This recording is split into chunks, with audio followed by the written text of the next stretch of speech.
Hello everyone, আসসালামু আলাইকুম and welcome back to my page Flo's Day Out. আজকে আমি আপনাদের সাথে ডোরেমন কেকের ডেকোরেশন শেয়ার করব। নেইবারের কাছ থেকে একটা বার্থডে পার্টির ইনভিটেশন পেয়েছিলাম, তো চিন্তা করলাম বাবুটার জন্য কি নেওয়া যায়।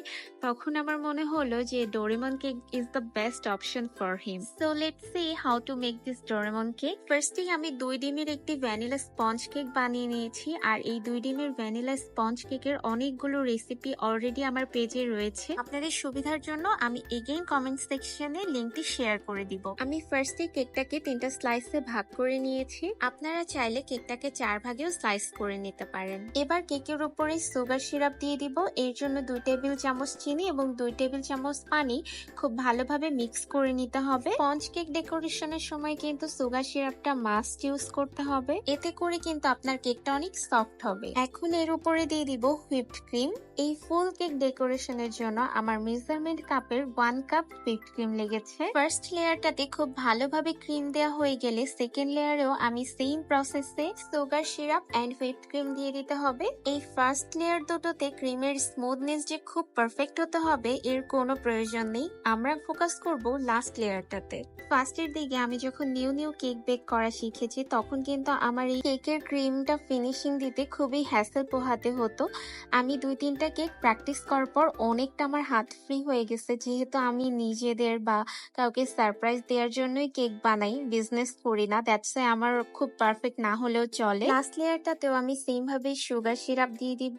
দেন কেকের উপরে এবং চারপাশে খুব ভালোভাবে ক্রিম দিয়ে ফুল কেকটা আমি কাভার করে নিব। আপনারা আপনাদের পছন্দ মতো কেকটাকে মোটা পাতলা করে ক্রিম দিয়ে কেকটাকে কাভার করে নেবেন। আমি আমার সুবিধা মতো কেকটাকে খুব পাতলা লেয়ারে কাভার করছি, ক্রাম কোট যেভাবে করি সেভাবে করে রাখবো।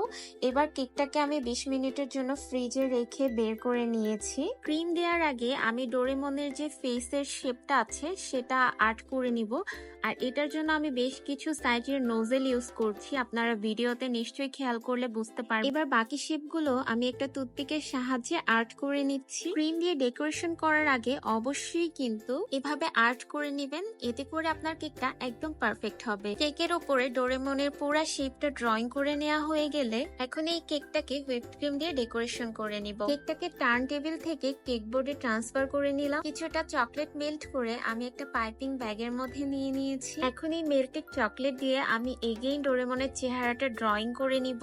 এই কাজটা একটু কেয়ারফুলি করতে হবে, বিকজ মেল্টেড চকলেটটা কিন্তু অনেক বেশি লিকুইডি ফর্মে থাকে, একটু বেশি পড়ে গেলে কিন্তু শেপটা নষ্ট হয়ে যেতে পারে। মেল্টেড চকলেট দিয়ে কিন্তু আমি চোখটাও কমপ্লিট করে নিব। ডোরেমনের মুখের ভিতরের অংশটা আমি কিন্তু একটা স্টার নজলের সাহায্যে হুইপড ক্রিম দিয়ে কাভার আপ করে নিব।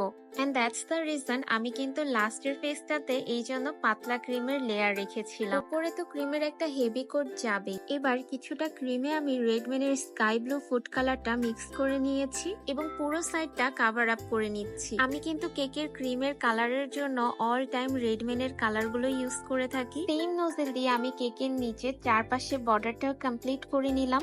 আমার কাছে বর্ডার ছাড়া কেন জানি কেক খুবই ইনকমপ্লিট লাগে, দেখতে ভালো লাগে না। কিছুটা ক্রিমের সাথে আমি পিঙ্ক ফুড কালার মিক্স করে বাকি থাকা অংশগুলো কাভার করে নিয়েছি। মেল্টেড চকলেট দিয়ে দাড়িগুলো দিয়ে দিলাম, আর এতে করে ফেসের কাজ কমপ্লিট হয়ে গেল। যে বেবিটাকে কেকটা সারপ্রাইজ দেওয়ার জন্য বানিয়েছি ওর নাম হচ্ছে তাসিন। দ্যাটস আমি বোর্ডের উপরে হ্যাপি বার্থডে তাসিন লিখে নিয়েছি। এন্ড সেম পিঙ্ক কালারের ক্রিমটা দিয়ে আমি পুরো বোর্ডের চারপাশে হার্ট শেপ এঁকে নিচ্ছি। And this is the full look of the Doraemon cake. Hopefully আমার আজকের ভিডিওটা আপনাদের ভালো লেগেছে, আর ভালো লাগলে অবশ্যই কমেন্টসে জানাবেন। আল্লাহ হাফেজ।